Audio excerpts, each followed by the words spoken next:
Hi everyone, Anthony Fantano here, internet's busiest music nerd, and it's time for a review of the new KNIGHTHOOD album, The Knight's Gambit. This guy's a New York rapper from the Brownsville area who's been flying underneath the radar for a little while now. The guy's had his past successes and efforts with Natural Elements, as well as the GZA, whose album Pro Tools he appeared on, but he has amassed more buzz than he ever has through his solo stuff, especially the album Grief Pedigree that he dropped last year, which had a handful of pretty notable singles on it, which had YouTube videos that had tens of thousands of views on them. Songs like Chamber, Cold Facts, Summer. And it's songs like this that sort of paint Ka as a very subtle rapper. And when I say subtle, I mean he really embodies that word in just about every sense that an artist possibly can. The dude has a really quiet, low-key, smoky vocal delivery, and his flows on his tracks are very slow, they're spacious, they're hypnotic. It's kind of like listening to a sedate MF Doom. And as far as lyrical content, Ka pretty much delivers a series of stories and bars based around drugs, violence, the concrete jungle he lives in, and other personal experiences and thoughts. And last year, when I first heard of this guy through singles off of Grief Pedigree, I think I dug his stuff, but sort of cast him off as being kind of this quiet Rock Marciano type, another New York MC who Ka has collaborated with on a few tracks. Rock actually appears on this album,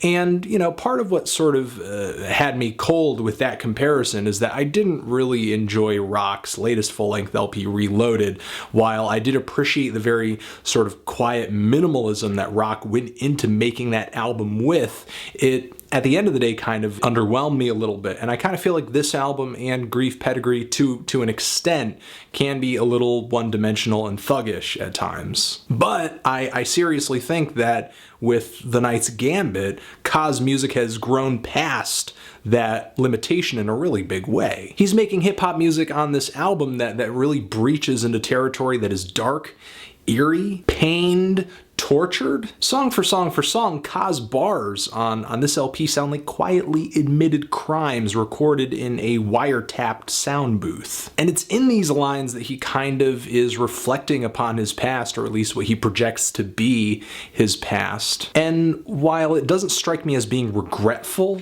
in any sense of the word, Ka does kind of feel like a dude who is very jaded, worn, and kind of weathered by the very intense experiences he's had across his lifetime. He kind of seems like a guy who for a long time has always had to be on guard and has also had to navigate through some really tough situations, which is an issue on this LP that is reflected with all of the wordplay and symbolism having to do with chess on this album. Also the album cover, the album title, and there are numerous vocal edits and snippets played throughout this album that reference the game of chess as well. I play chess, but my past is checkered.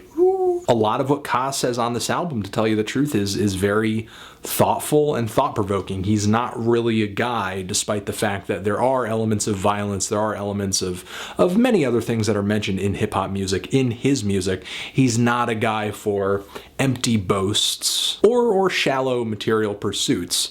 Now, as far as the instrumentals on this LP, something that also kind of hooked me in on this album and made me really interested in where Ka was going with his music.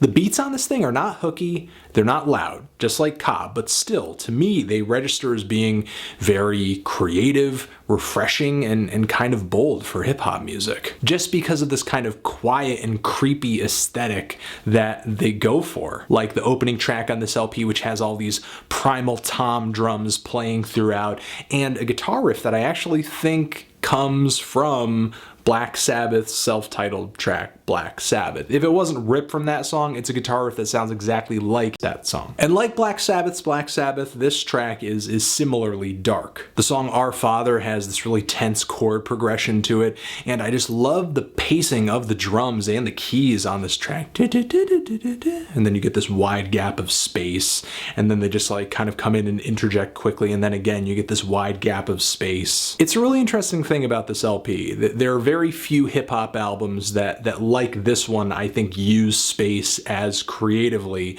to create tension, to create unease. And this track is rife with that sentiment, with the sort of hollow wood percussion kind of clicking away in the background, and the lyrical topic on this track, where essentially Ka is talking about trying to live righteously or just want to be on the side of the good, but because of his sort of lifestyle, he has to be doing these bad things, and he is praying to God, asking God to sort of look away as he is going to be doing these dirty deeds. And this dichotomy of being kind of caught between the good and the bad side of things is also expressed on other tracks here, like Bard and Likeness. But to go on with the instrumentals, I love the track Jungle, with its really ethereal strings swelling over and over and over against these very softly played lead guitars. It's a track whose instrumental is really ethereal, it's really cloudy. It's like I'm listening back to a hip hop memory, like some kind of flashback. And the heavy bass and the hand percussion and the crushing bassy piano notes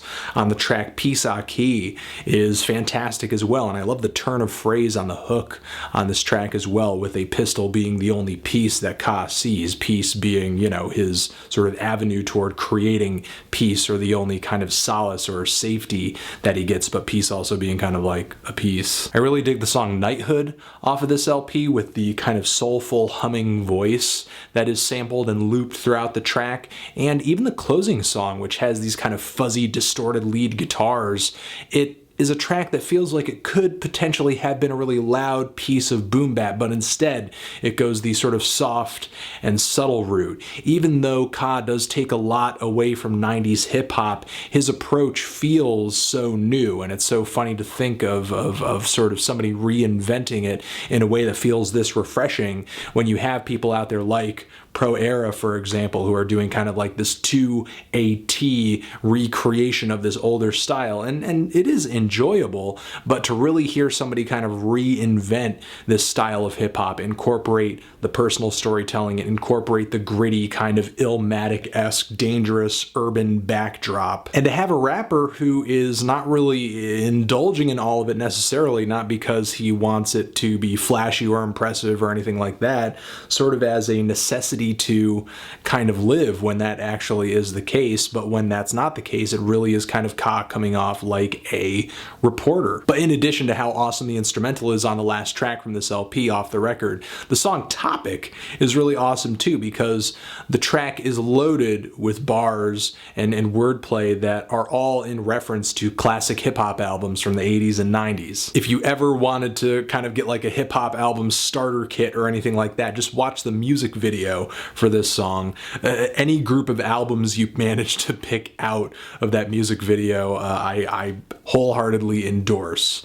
Now, other tracks on here, like 30 Pieces of Silver, also a topical track, a song that is about betrayal and sort of the lifestyle that Ka maybe had been leading at the point where a lot of his songs reflect to earlier in his life, and just sort of the dangers of living that lifestyle in respect to not being able to trust others. And it's his really quiet, stone-faced delivery that makes this sort of fear feel very real, at least for me as I'm listening to this song. I honestly think this is one of the most chilling hip-hop songs I've heard this year. And another fantastic topical track on this thing, Nothing Is, essentially a song where Ka dives into his hip-hop journey a little bit and kind of concludes that if this hip-hop thing isn't going to work out, if this isn't for him, then nothing is. You know, if I have any issues with this album overall, I do wish it was a little more diverse, and I would maybe here and there love to hear Ka sound a little bit more